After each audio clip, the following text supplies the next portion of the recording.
हिंदी की एक कहावत है कि 12 बरस में तो घूरे के दिन भी बदल जाते हैं। घूरा मतलब कूड़े कचरे का ढेर, जहाँ पर जिस जगह पर पटका जाता है, डाला जाता है, जहाँ कचरा इकट्ठा होता है उसे घूरा कहते हैं, जिस जगह पर तमाम लोग आके जो है कचरा डाल के जाते हैं। तो ये कहावत है कि 12 साल में तो जो है वो किस्मत पलट ही जाती है, अच्छा समय आ ही जाता है। और कई बार जो है ये लोगों के जीवन में इसको सच होते हुए भी देखा गया है। अब अर्जुन कपूर जो हैं, जिन्होंने 2013 में अपना करियर शुरू किया था, 2025 में उनके करियर को 12 साल पूरे हो जाएंगे। अब ये कहावत यहाँ मैंने इसलिए कही है क्योंकि जब रोहित शेट्टी की फिल्म सिंघम अगेन का ट्रेलर रिलीज़ हुआ, सितारों से भरा हुआ ट्रेलर है और उसको तरह तरह के रिएक्शन मिले। कुछ लोगों ने अच्छा कहा, कुछ लोगों ने बुरा कहा, कुछ लोगों ने जो रामायण की थीम जोड़कर जो दिखाई गई है उससे लोग इम्प्रेस हुए। किसी ने कहा कि क्या और कहानी नहीं बची तुम्हारे पास, मतलब आपने हमारी माइथोलॉजी को जो है, या जो हमारे सांस्कृतिक और धार्मिक ग्रंथ हैं उनको आपने किस तरह से कच्चे माल की तरह इस्तेमाल करना शुरू कर दिया है। आपके पास अपना दिमाग नहीं है कहानी बनाने के लिए। तो ऐसी बहुत सारी बातें कही है। लेकिन इन सब के बीच में अर्जुन कपूर की बड़ी तारीफ हुई है। मतलब जो लोग उनके फ़ैन नहीं हैं, जो लोग ये मानते हैं कि अर्जुन कपूर को एक्टिंग नहीं आती है, पिछले 11-12 साल जब से उनका कैरियर चल रहा है, उन्होंने कोई ढंग का काम नहीं किया। शुरुआत में थोड़ा बहुत इशकजादे वगैरह में जो थोड़ा उनकी झलक दिखी थी कि शायद कुछ टैलेंट होगा उनमें, लेकिन जिस तरह से उनकी फ़िल्मों की चॉइस रही है और जिस तरह का वो काम करते रहे हैं, जो उसके अलावा मलाइका अरोड़ा के साथ ही वो सिर्फ अपने रोमांस के लिए चर्चा में बने रहे, काम तो एकदम साइड में हो गया। लेकिन लंबे अरसे के बाद जो है, जब सिंघम अगेन का जो ट्रेलर आया है और उसमें वो नेगेटिव रोल में है, जो फिल्म की रामायण वाली थीम है उसमें अर्जुन कपूर जो है वो रावण बने हैं। वो रावण वाला जो किरदार है इस कहानी में उनके हिस्से आया है, मतलब वो इस फिल्म के मेन विलेन है। अब आप सोचिए, हैरानी की बात है कि अर्जुन कपूर इस फिल्म में मेन विलेन है और उनके खिलाफ कौन कौन लड़ रहा है? अजय देवगन, रणवीर सिंह, अक्षय कुमार, टाइगर श्रॉफ, दीपिका पादुकोण, मतलब गजब। मतलब ये सारे बड़े सितारे हैं जो हीरो हैं, मतलब अपने, ठीक है नहीं चल रहे हैं अभी और पिछली कुछ फिल्में फ्लॉप में, वो अलग बात है, लेकिन ये सब बड़े सितारों वाली इमेज रखते हैं और ये सब मिलके एक विलेन से लड़ रहे हैं। मतलब आप सोचिए कि विलेन कितना भयानक और कितना खतरनाक होगा। फिल्मों में तो यही कहा जाता है कि जितना मजबूत और जितना खतरनाक विलेन होगा उतना ही बड़ा हीरो बन पाएगा। अब अर्जुन की पर्सनैलिटी में वो बात है कि नहीं, कितनी निकली है फिल्म में, वो तो जब हम फिल्म आएगी तभी देखेंगे। लेकिन ट्रेलर में जो 2-3 सीन उनके हिस्से में आए हैं वो लोगों को इंटरेस्टिंग लगे। उनकी बढ़ी हुई दाढ़ी, बिखरे हुए बाल, और हर सीन में ही वो लगभग खून खच्चर से नज़र आए हैं और डार्क उनके आसपास जो है पूरा एटमॉस्फेयर है। जबकि आप देखिए कि रोहित शेट्टी का जो सिनेमा होता है और जो इस ट्रेलर में भी आपने देखा, बड़ा रंग बिरंगा, भड़कीला, चमकीला, एकदम चमकता हुआ, बढ़िया ग्लॉसी ग्लॉसी। लेकिन जैसे ही वो कैमरा जो है वो अर्जुन पे फोकस होता है तो अर्जुन के आसपास की दुनिया और अर्जुन जो है पूरे डार्क और ब्लैक में नज़र आते हैं। तो ये कंट्रास्ट है, अच्छी बात है, रोहित शेट्टी ने इसको पैदा किया है। लेकिन अब ये फिल्म में कितना कारगर साबित होगा, कितना अर्जुन ने काम किया होगा इसमें, बढ़िया। पर एक बात साफ हो गई है कि इस ट्रेलर में अगर कोई एकमात्र व्यक्ति अगर इम्प्रेस करता है तो वो अर्जुन कपूर हैं। तो यही जब मैंने देखा तो मुझे ये कहावत याद आई, क्योंकि 2013 में उन्होंने इशकजादे से अपना कैरियर शुरू किया था। ये 24 लास्ट में आप आ ही गए हैं और निश्चित रूप से जब 13 में फिल्म आई थी तो उन्होंने कहीं ना कहीं 12 में जो है अपना कैरियर स्टार्ट कर ही दिया होगा। जब फिल्म की शूटिंग वगैरह शुरू हो गई होगी, जब उसकी तैयारियां शुरू हुई होगी, तो ये 12 साल हो ही रहे हैं। तब मुझे ये कहावत याद आई कि जो घूरे के भी दिन जो है वो 12 बरस में जो है वो पलट जाते हैं।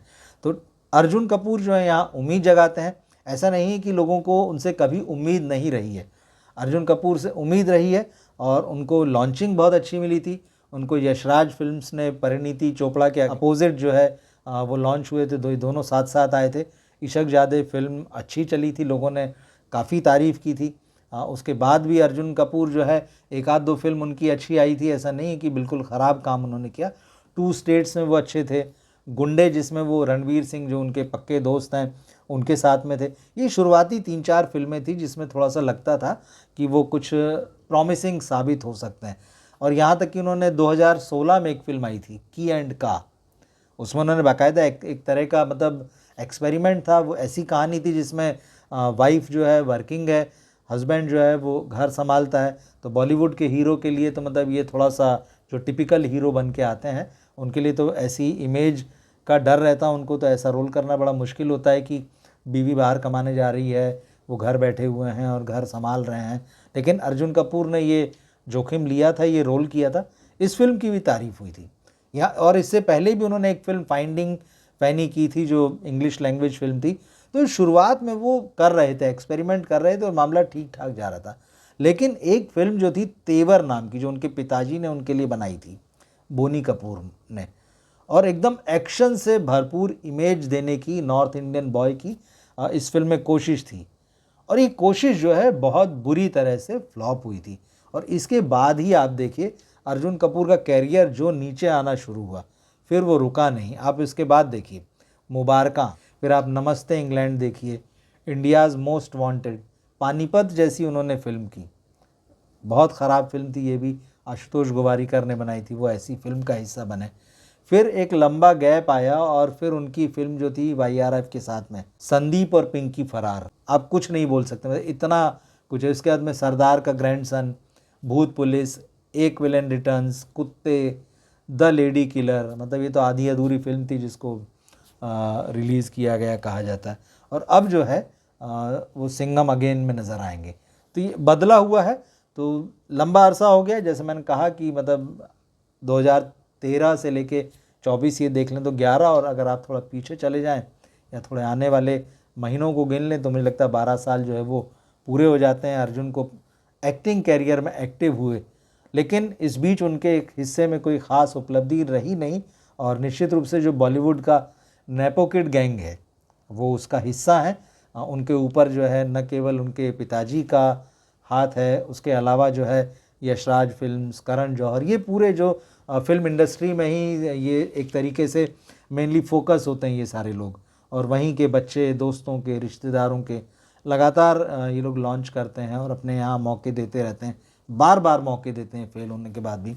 तो अर्जुन कपूर भी उन्हीं सितारों में से हैं जिनको कि बहुत मौके मिले हैं, इसमें कोई दो राय नहीं है। मतलब कि जितना उन्होंने साबित नहीं किया खुद को, उससे कई गुना ज़्यादा उनको मौके मिले। आप देख सकते हैं पूरा रिकॉर्ड उठाकर, और इसकी एकमात्र वजह वही है कि वो बोनी कपूर के बेटे हैं। करण जौहर और यशराज फिल्म्स जो है उनका हाथ रहा है इनके ऊपर। लेकिन ये एक टर्निंग पॉइंट हो सकता है क्योंकि इसमें वो फुल फ्लेजेड विलन के रूप में आ रहे हैं, और इतने सारे स्टार्स के सामने, मतलब एक आदमी से लड़ने के लिए जो है इतने बड़े बड़े सितारे जो हैं वो मैदान में उतरेंगे। तो अब देखना ये है कि अर्जुन कपूर कैसा परफॉर्म करते हैं, वो कितने बड़े विलन के रूप में उभर कर आते हैं।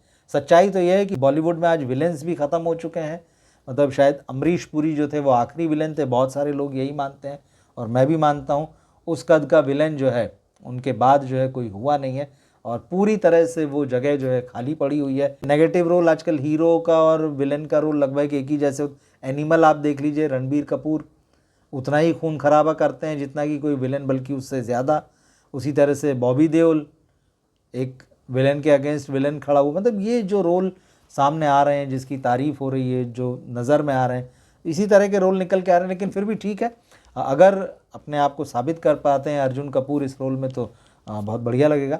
आपने अगर ट्रेलर देखा हो इसका, और निश्चित रूप से देखा होगा, तो आप ज़रूर लिखिएगा कि अर्जुन कपूर को आपको देखकर कैसा लगा इस ट्रेलर में।